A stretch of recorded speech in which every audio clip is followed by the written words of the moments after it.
مرحبا وأهلا بكم في برنامج داخل واشنطن. معكم مضيفكم روبرت ساتلوف. في نتيجة مفاجئة اختار الشعب الأمريكي رئيسه الجديد دونالد جي ترامب بفوزه بولايات كانت ديمقراطية في السابق، ولا سيما الولايات الثنائية الكبيرة في وسط غرب دولتنا. فاز بالانتخابات. كيف فاز ترامب؟ كيف خسرت كلينتون؟ كيف يتحول المرشح ترامب إلى الرئيس ترامب؟ في هذه الحلقة الخاصة من برنامج داخل واشنطن ننتقل من الاستوديوهات الحرة إلى قاعة المؤتمرات في معهد واشنطن للسياسات الشرق الأدنى، المؤسسة البحثية التي أشرف بالعمل مديرا لها. هناك سنسمع إجابات عن هذه الأسئلة المهمة من اثنين من خبرائنا القدامى في برنامج داخل واشنطن، الخبير السياسي نورمان أورنستين والمسؤول السابق في البيت الأبيض دينيس روس. I have next to me on my left two outstanding interpreters of American politics and American foreign policy. On the far left, Norm Ornstein of the American Enterprise Institute, my personal political guru. Next to Norm, Ambassador Dennis Ross, the Davidson Distinguished Fellow and Counselor here at the Institute.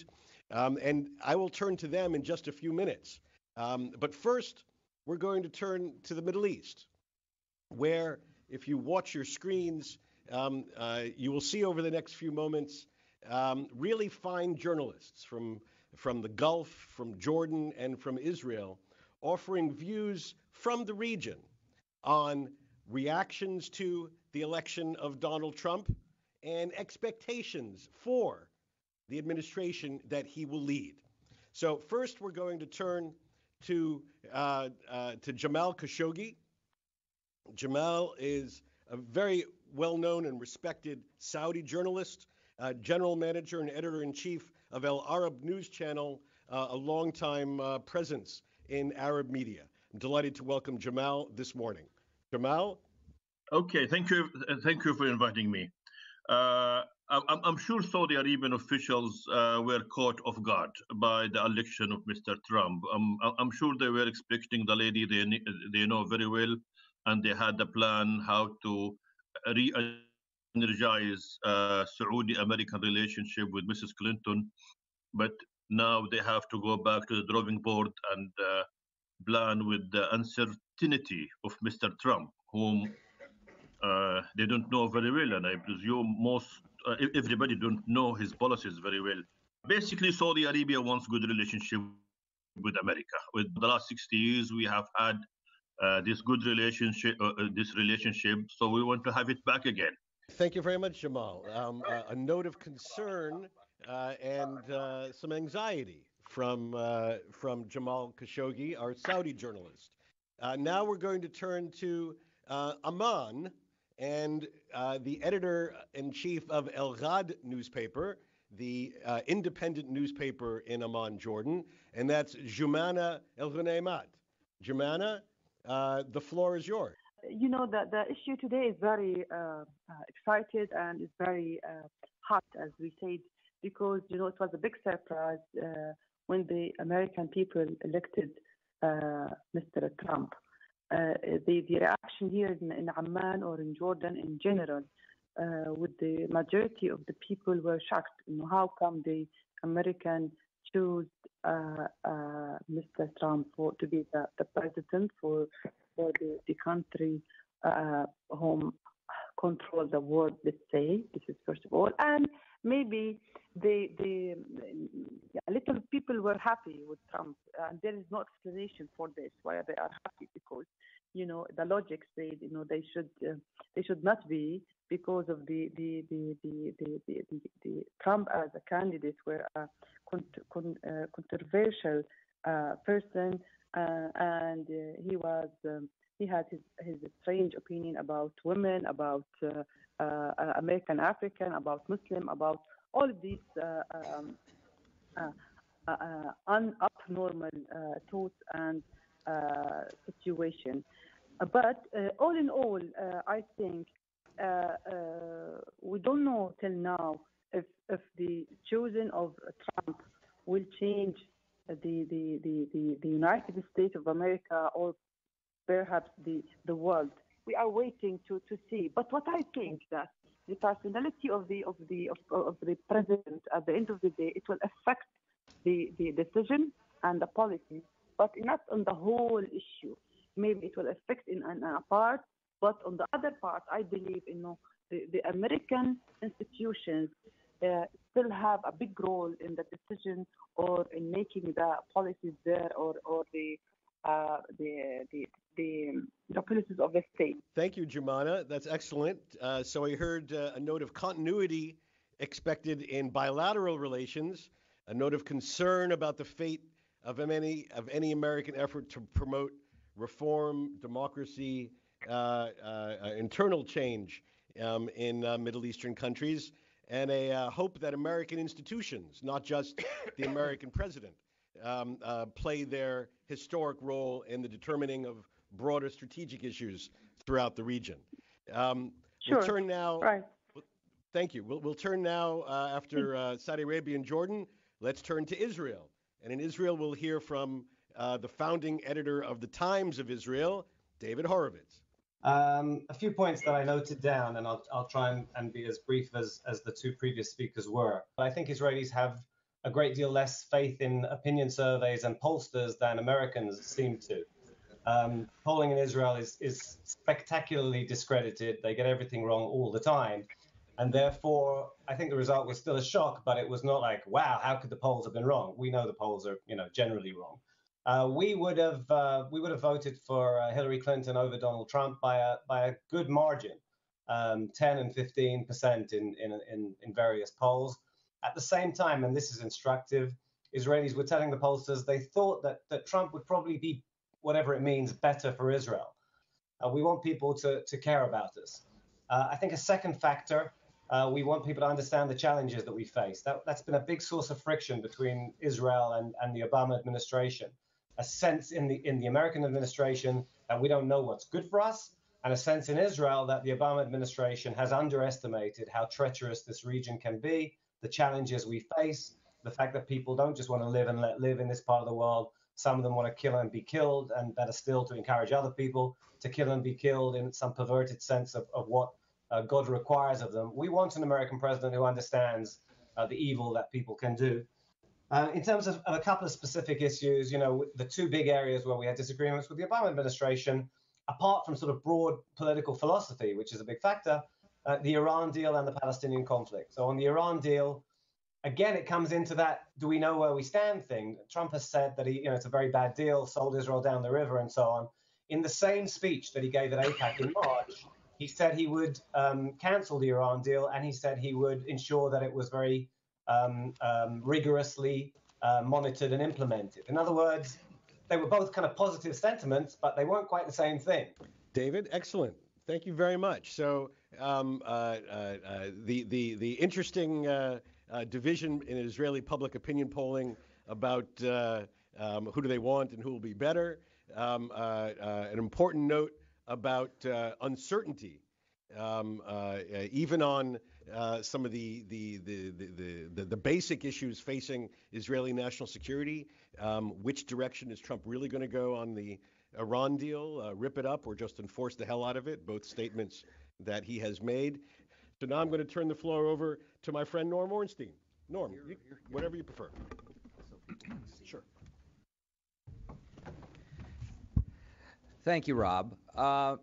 So I'm organizing all of my thoughts on everything that's followed from the last few days.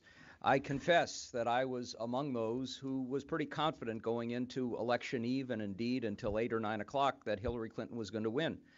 Now, I wrote a piece back a few months ago in the Times called "Stop the Polling Insanity," and we have real problems in the polling world.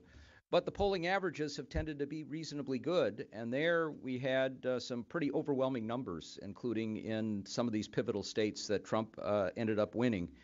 We also know that even based on the exit polls and the polls going in, that Trump clearly got more support. There was the equivalent this time of what we used to call the Bradley effect, based on the time when Tom Bradley, a very popular African-American mayor of Los Angeles, ran for governor. Polls showed him winning comfortably, and he lost. And some of the research afterwards suggested that people were uncomfortable telling a pollster face-to-face or over the phone that they weren't going to vote for an African-American. So we had a bit of a Bradley effect. And actually, this time, probably more among the more highly educated white women who had said they were going to vote for Clinton. And I was reminded of what a famous Israeli pollster told me way back, that in Israel, people tell the truth to pollsters, then they lie when they vote. And so now we're faced with a Trump presidency. I've tried to reassure people not to worry too much. Within a couple of months, he'll leave us for a younger country.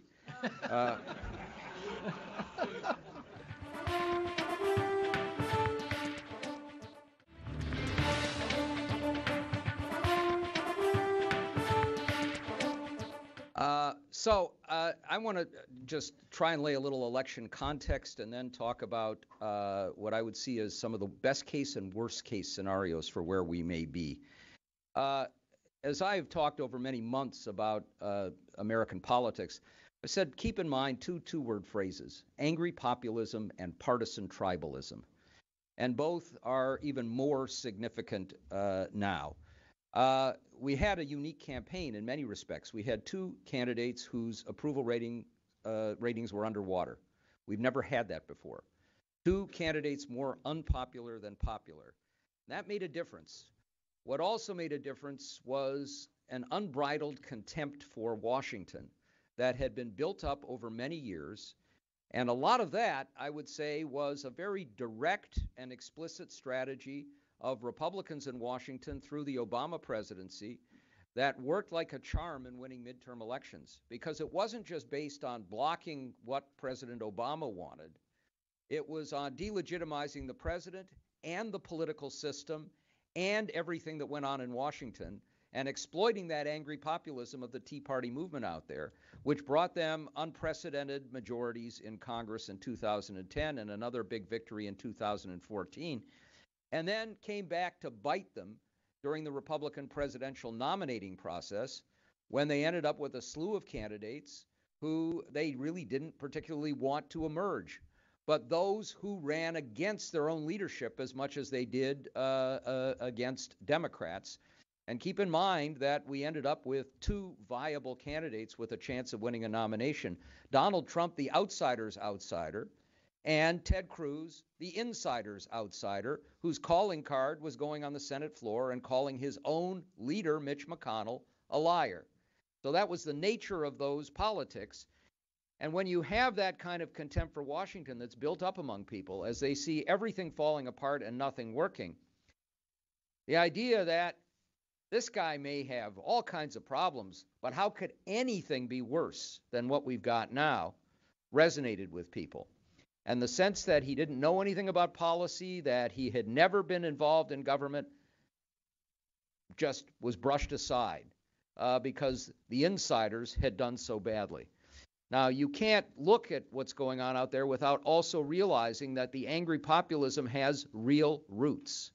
Real roots because we have had, for a very significant period of time, growing and stark inequality, with a group at the top, the 1% and the 0.1%, who not only have benefited through difficult economic times for people, were bailed out by those elites in Washington and given bonuses, living lives of incredible conspicuous consumption, and viewing themselves as the victims because people weren't viewing them as heroes through all of this, while we have a working class that has struggled for a very long time with stagnant wages, and with the economic collapse in 2008, either lost their houses or saw their houses decline by 40 or 50% in value.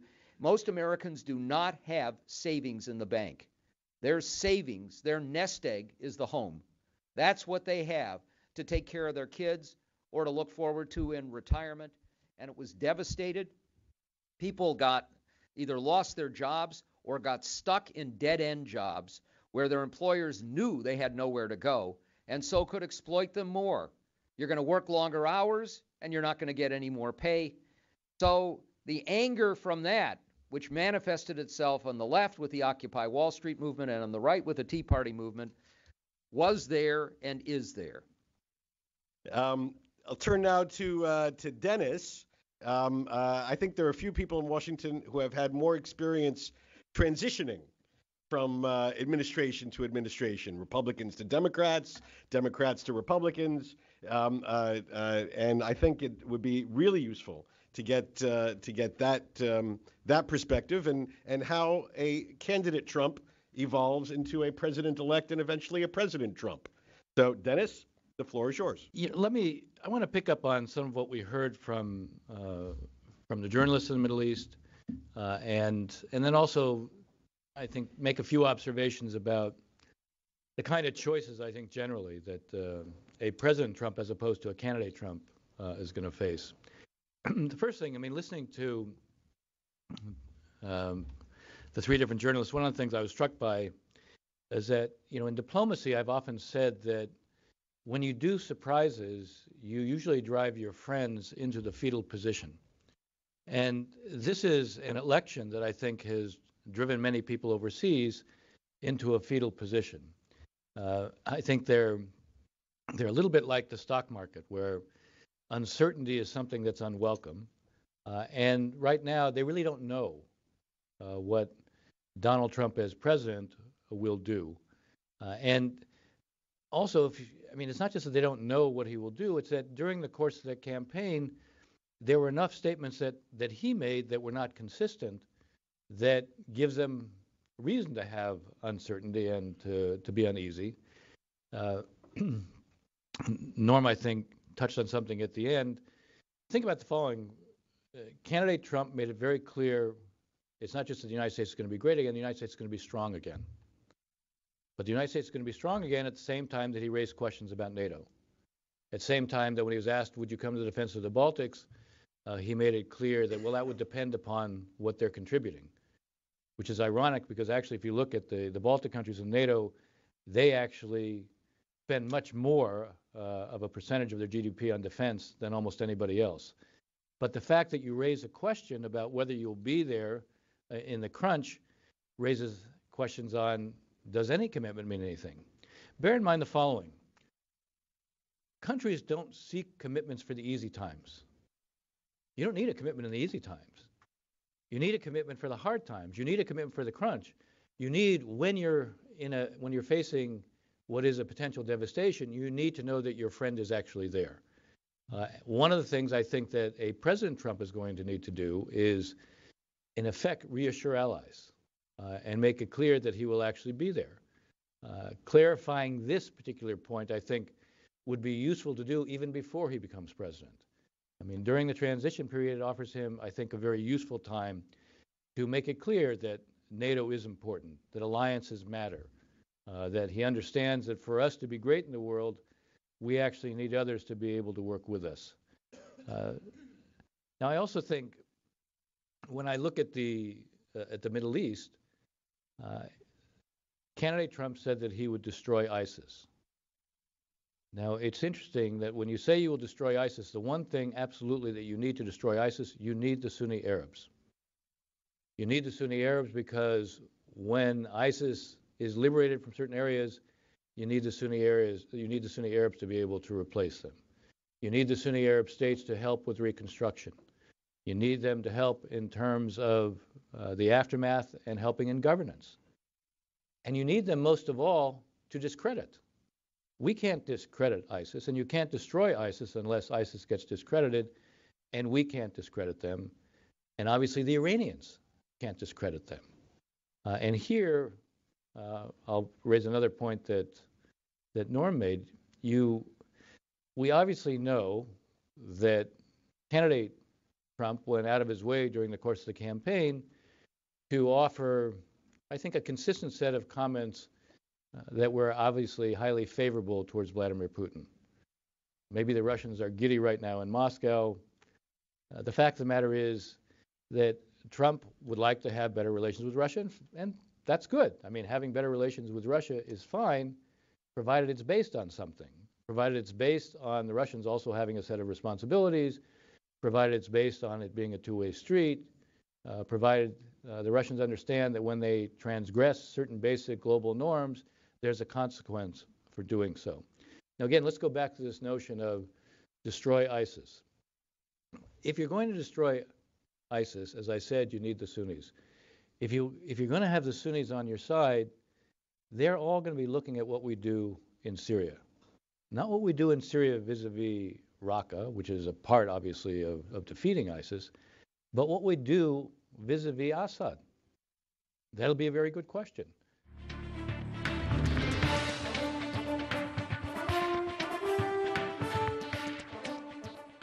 بهذا نصل لنهاية هذه الحلقة من برنامج داخل واشنطن. إذا كانت لديكم أي استفسارات أو تعليقات حول هذه الحلقة وخاصة حول الانتخاب المفاجئ لدونالد ترامب، أرجو أن تراسلوني مباشرة على عنوان البريد الإلكتروني التالي insidewashington@elhura.com. معكم روبرت ساتلوف، شكرا لكم وإلى اللقاء.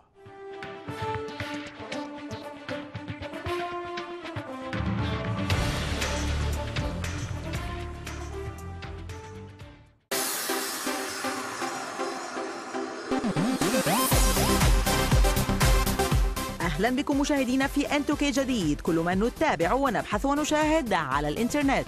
لدينا آخر الأخبار وأطرف الأفلام وأهم ما يدور على مواقع التواصل.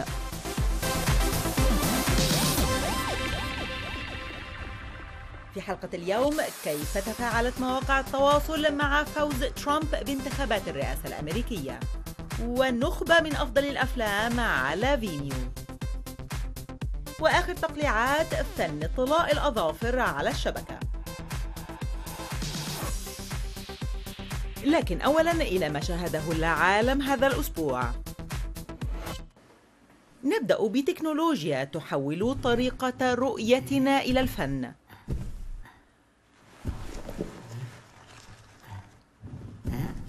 جاليري انفيجن أسلوب عرض للأعمال الفنية يبث فيها الحياة من خلال تقنية إسقاط الرسومات للتفاعل مع بعضها البعض والمناطق المحيطة بها.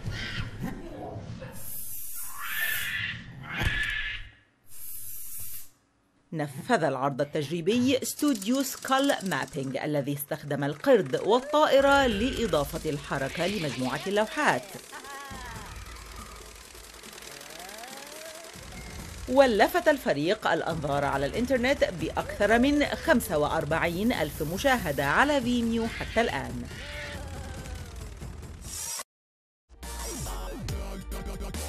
الآن جد بحلم وحيد في الحياة. Hello everybody, welcome to my channel. أراد اللاتفي البالغ من العمر 73 عاماً أن يفعل شيئاً لم يسبق له مثيل من قبل على يوتيوب. حفر حفرة في مزرعته واستخدم غطاء بلاستيكي كبطانة، ثم ملأها الجد الطموح ب12,000 لتر من الكوكاكولا. وبعد نهاية التحدي حدد تحدياً آخر لنفسه، أن يقود سيارته لداخلها ليرى إن كانت ستنجح في إزالة الصدى أم لا. نفذ التحدي بالفعل، وللأسف كانت العواقب وخيمة على سيارته. دمرت سيارته تماماً، إلا أنه فاز بأكثر من 1,000,000 مشاهدة على يوتيوب.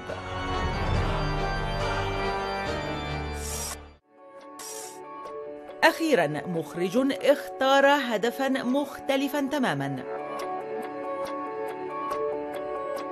أراد نيكولاس بيور أن يلتقط شيئاً واحداً فقط على كاميرته خلال رحلة استمرت 11 ليلة إلى جزر الكناري.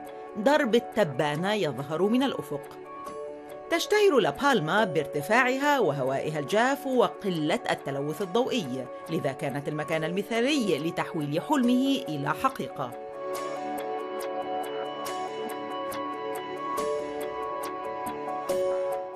يقول نيكولاس إنها كانت من أسوأ الظروف التي واجهها في التصوير الفلكي. لم تكن من الصعوبة في الطقس، بل في احتياج نيكولاس لقدر كبير من الصبر حتى يلتقط الصورة في اللحظة المناسبة.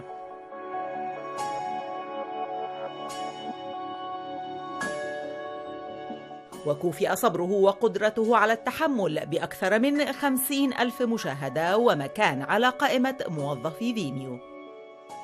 وأنتم مشاهدين، إن صادفتكم أفلام تستحق الاهتمام ودخول قوائمنا، شاركونا بها على صفحة N2K على فيسبوك. الآن في الأكثر بحثاً، نتيجة انتخابات صدمت العالم. كانت الولايات المتحدة تستعد طوال العام الماضي لانتخاب خليفة الرئيس باراك أوباما في البيت الأبيض. ورغم وجود 4 مرشحين، إلا أن 2 فحسب كانا في مقدمة السباق: وزيرة الخارجية السابقة هيلاري كلينتون ورجل الأعمال الثري دونالد ترامب. كانت هيلاري كلينتون في مقدمة استطلاعات الرأي من حيث عدد الأصوات، لكن في الأيام الأخيرة تغير الوضع، ومع بداية التصويت بدأ السياسيون والمشاهير في تشجيع الناخبين على الاختيار. People, this is Barack Obama. If I can figure out how to Snapchat, you can figure out how to go vote. Listen, it may be hard to take a girl who's still wet and in her towels seriously, but if you get out to the polls this Tuesday, you are taking 10 minutes to send a message that will last a lifetime. توجه ملايين الأمريكيين لصناديق الانتخاب للتصويت لمن يريدونه رئيساً، واستخدم الكثيرون مواقع التواصل الاجتماعي كمنصة على الإنترنت لتشجيع رفقائهم من الأمريكيين على التصويت أيضاً. Good morning, nasty women, bad hombres and all deplorables. It's election day. Make sure you go out and vote, y'all. What are we doing? Our civic duty. Civic duty! ومع إغلاق اللجان وأثناء عملية فرز الأصوات، كانت النتيجة معلنة باستمرار على حائط مبنى إمباير ستيت. وكلما تغير لون ولاية للأحمر على الخريطة الانتخابية مشيراً لدعم ترامب، تفاعل العالم. ظهرت النتيجة: فاز الجمهوري دونالد ترامب فوزاً قاطعاً، وأصبح الرئيس ال45 للولايات المتحدة رسمياً، نتيجة لم يتوقعها كثيرون. انتشرت الآراء من جميع الاتجاهات، ليس حول الفائز فحسب، ولكن أيضاً حول انتصاره الكبير. I'm surprised, I'd say shocked, scared because I didn't think Trump was someone who was ever able to be going to be president, you know? I'm absolutely flabbergasted. تحدى دونالد ترامب استطلاعات الرأي بنجاح، وتحمس داعموه للاحتفال. قادة العالم كرئيس وزراء إيطاليا ماتيو رينزي ورئيسة وزراء بريطانيا تيريزا ماي حرصوا على إرسال تهانيهم للرئيس الجديد. A nome dell'Italia mi congratulo con il Presidente degli Stati Uniti d'America e gli auguro buon lavoro. Well, I congratulate Donald Trump on being elected as the next President of the United States. Britain and the United States are and will remain strong and close partners on trade, security and defense. بينما تنهال الأمنيات الطيبة على الرئيس الجديد، استاء كثيرون من النتيجة النهائية. توجه الآلاف من معارضي ترامب لشوارع الولايات المتحدة للتظاهر والتعبير عن استيائهم من فوز الجمهوري، ولم تتعارض الآراء في الشارع فحسب.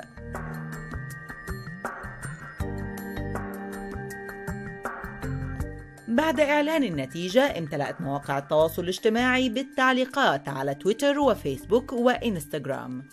انتشر هاشتاج ترامب بريزيدنت على تويتر لمشاركة الآراء المؤيدة والمعارضة حول الرئيس المنتخب الجديد. غرد أحدهم قائلاً: لا أبكي لخسارة هيلاري كلينتون، وإنما أبكي لأن العنصرية والتحيز الجنسي والاغتصاب والخوف والإرهاب قد فازوا. وقارن آخر رئاسة ترامب بالمسلسل الأمريكي قصة رعب أمريكية. لكن الديبلورابل إدوارد غرد قائلاً: شعور رائع أن أكون في أمريكا مجدداً. أنا فخور أننا فزنا أخيراً وسنبدأ الآن بالفوز ثانياً. #ترامب بريزيدنت. توجه الفنانون حول العالم لإنستغرام للتعبير عن رأيهم من خلال مواهبهم بتصميمات ورسومات ملونة. وفي ليلة الانتخابات عقب النتيجة انشغل محللو شبكة التواصل الاجتماعي في براند ووتش بتعقب النشاط الموجود على أهم المواقع. تشرح محللة البيانات جيما جويس لما تعتقد أن جزءاً من فوز ترامب يعود لنجاح استراتيجيته على مواقع التواصل. He's consistently had more mentions than any other candidate. It's always been a huge moment for a candidate when their mentions have overtaken his in a single minute or an hour. So he's really got people to engage with his ideas and his personality, and that's really boosted his profile. تعقبت براند ووتش 30,000 تغريدة في الدقيقة بعدما أعلن ترامب عن فوزه، مما يعتبر دليلاً على مستوى المشاركة في الانتخابات. وتعقبوا أيضاً عبارة أخرى زاد استخدامها على الإنترنت. And that's people talking about Armageddon or the end of the world or the apocalypse. And those have actually been soaring ever since. احتمال نهاية العالم مستبعد، لكن يبدو واضحاً أن النقاش سيستمر على مواقع التواصل الاجتماعي لأسابيع وأشهر. أما في الوقت الحالي فسيبدأ الرئيس باراك أوباما وفريقه في تحضير حساب تويتر الرئاسي بوتس للتسليم. بعدها سينتقل أوباما لحساب تويتر جديد هو بوتس 44. لا يمكن لأحد أن يعرف إن كانت رئاسة ترامب ستنجح. سببت حملته انقساماً بين الأمريكيين، وعليه الآن مهمة صعبة جداً هي توحيدهم من جديد، وستعقد مراسم التنصيب الرسمية في 20 من يناير القادم. America will no longer settle for anything less than the best. We must reclaim our country's destiny and dream big and bold and daring. We have to do that. We're going to dream of things for our country, and beautiful things and successful things once again. I want to tell the world community that while we will always put America's interests first, we will deal fairly with everyone, بعد الفاصل أفلام فينيو التي نالت الاهتمام على الشبكة، وطرائف تصاميم طلاء الأظافر على الإنترنت.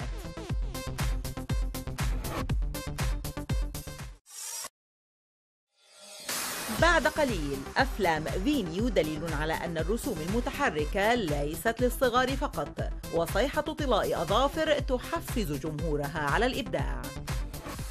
الآن مختارات من أفلام فينيو ذات الأثر على عالم الإنترنت. ونبدأ بقصة مأساوية لمأمورين من الغرب الأمريكي. فيلم الرسوم المتحركة القصير بورود تايم، فيلم للمخرجين أندرو كوتس ولو هامولوج. كرس متخصصا الرسوم المتحركة في بيكسار وقت فراغهما على مدى 5 سنوات لإنتاج الفيلم الجميل.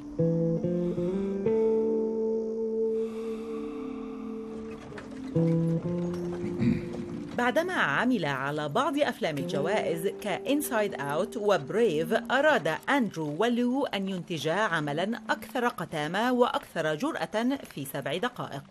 The goal for us was to make something that kind of contested the notion of animation being a genre, and one for children specifically. Making a short film, you can try different things, you can tell a lot of different stories, you can take risks because there's no monetary gain in it. So it seemed like the right time to try something different. فيلم الرسوم المتحركة عن حياة رعاة البقر الأمريكيين يركز بشدة على العواطف، هنا تحديداً الشعور بالذنب وخيبة الأمل. عندما يعود المأمور إلى موقع الحادث المأساوي تنهال عليه الذكريات المؤلمة. استمد أندرو ولو الإلهام من رغبتهما في التعبير عن مشاعر الغفران. It took a while for us to find something that we both connected with, but there was a kernel of truth in an earlier version of the film where we were exploring this idea of forgiveness. But that is a much bigger theme, and it involves more than one character. And for a short film and for a short amount of time, it's difficult to execute a film about forgiveness. But it ended up being about closure and about owning up to mistakes you've made, or at least facing mistakes you've made, and finding the strength to kind of move on. عرض الفيلم على فيميو مجانا لمدة أسبوعين، وخلال تلك الفترة انتشر بسرعة هائلة، فحصد أكثر من 8 ملايين مشاهدة.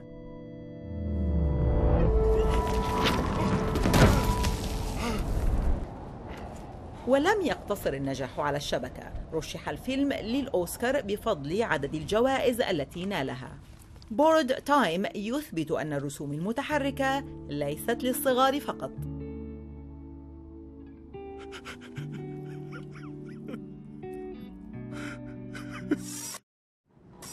ومن فيلم رسوم متحركة إلى آخر في فيلمنا الثاني من فيميو.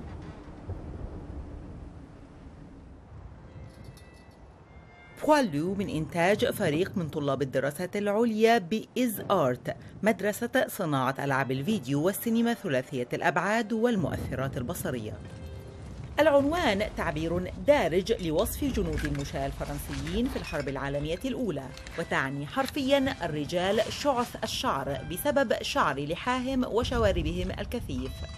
إلا أنها في الفيلم تصف كتيبة جنود من الأرانب البرية.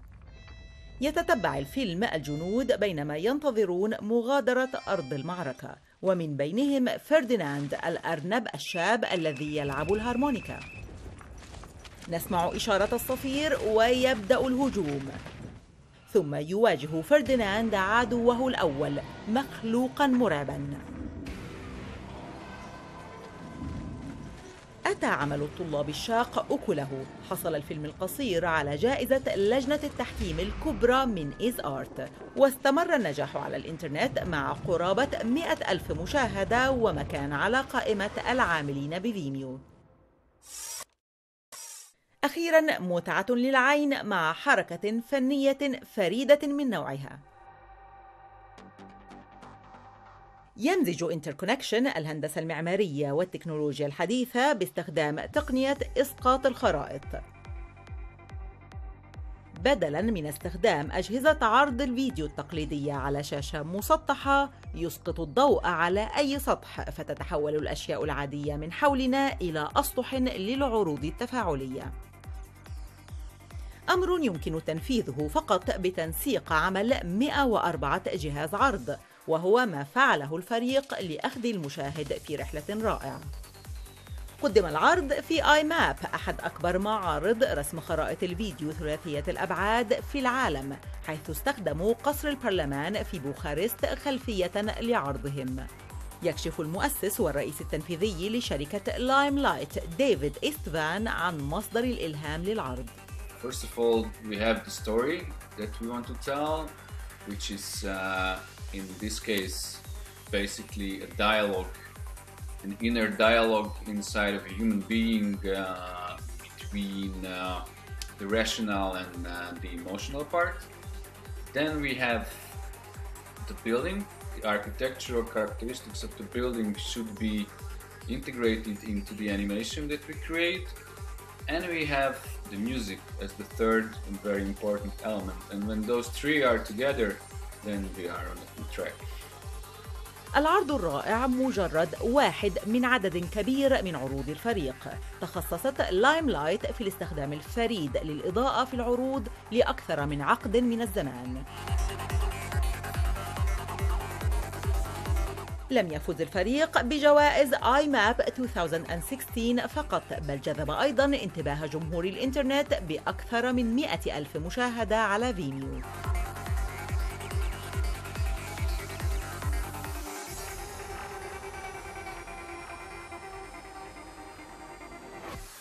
أخيراً قنوات يوتيوب التي تزيد من إشراق الأيدي حول العالم. يستخدم الناس طلاء الأظافر منذ قرون لتزيين أظافرهم. في السنوات الأخيرة أصبحت التصميمات أكثر ترفاً وابتكاراً بعدما ظهرت أساليب جديدة لإطالة وتزيين الأظافر. هنا في انتوكي نلقي نظرة على رواد يوتيوب في صيحات فن الأظافر على الإنترنت العجيب. أحد قنوات يوتيوب الرائدة في هذا هي كيوت بوليش. تجمع القناة 5 من أفضل فنانات الأظافر حول العالم، وأصبحت من أكثر قنوات فن الأظافر الناجحة على الإنترنت. شاركت هانا وجولي وميني وميري مؤسسة القناة ساندي، فأسسنا فريقاً من فنانات الأظافر الأكثر ابتكاراً على الإطلاق. تستغل الفتيات مهارتهن ليقدمن حلقتين كل أسبوع لتعليم متابعيهن فن الأظافر. وتريد الفنانات إرضاء معجبيهن بتقديم تصميمات محبوبة. هنا استخدمت ميني أسلوب بقع الألوان للترحيب بإصدار لعبة بيبر ماريو كولر سبلاش للنينتندو وي. ولم تفوت الفتيات فرصة الترحيب بجنون بوكيمون جو مؤخراً. استخدمنا الأوشام والطلاء سهل الطباعة للتأكد من دقة الشخصيات. To apply, peel the clear part of the tattoo off, and then place the image face down on your nail. Use a paper towel soaked with water to transfer the image over to your nail. نتوقع أن تستمر الفتيات كرائدات في عالم تصميمات الأظافر لسنوات طويلة بدعم قرابة 3 ملايين متابع ومتابعة حول العالم. لكن لسنا وحدهن من يتبعن الصيحة. لجيسيكا أنجليك وينسون فنانة الأظافر عدد كبير من المتابعين والمتابعات. تحب جيسيكا كل ما يتعلق بالجمال والفن، وتستخدم الجل لتصميماتها بشكل دائم. في الفيديو تستخدم المساحيق لصناعة مؤثرات مجسمة وملونة لأظافرها. وفي أحد فيديوهاتها الأبسط لكن الأكثر شعبية استخدمت طلاء معدنيا وجل لتصنع مظهرا دافئا ورومانسيا. رغم تواجدها في المجال لمدة أقل من فنان وفنانات أظافر كثيرين، جمعت جيسيكا ما يقرب من 40,000 متابع. سوزي موسكال فنانة أظافر موهوبة للغاية، وهي العقل المدبر لقناة نيل كارير إديوكيشن على يوتيوب.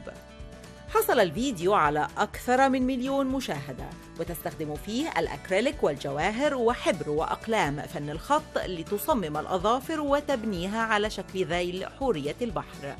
As I turn it, can you see the shimmer of the different dimensions of the scales? بمناسبة اقتراب عيد الميلاد، قامت سوزي ببعض التصميمات الاحتفالية لتشاركها مع معجبيها. Today we're going to design a Christmas tree with some sparkles with gel. I'm going to take this dotting tool here and I'm going to go up a little bit for the tip of the tree, and then I'm going to go out. I'm going to go out. وتستمر في إبهار الكثيرين حول العالم بتصميماتها وجمع أكثر من 700,000 متابع على يوتيوب. لا يبدو أن تلك الصيحة الجديدة ستختفي قريباً، خاصة مع ظهور فناني أظافر موهوبين كل يوم على الإنترنت. لكن ما يبدو أكيداً هو مستقبل فن الأظافر المشرق.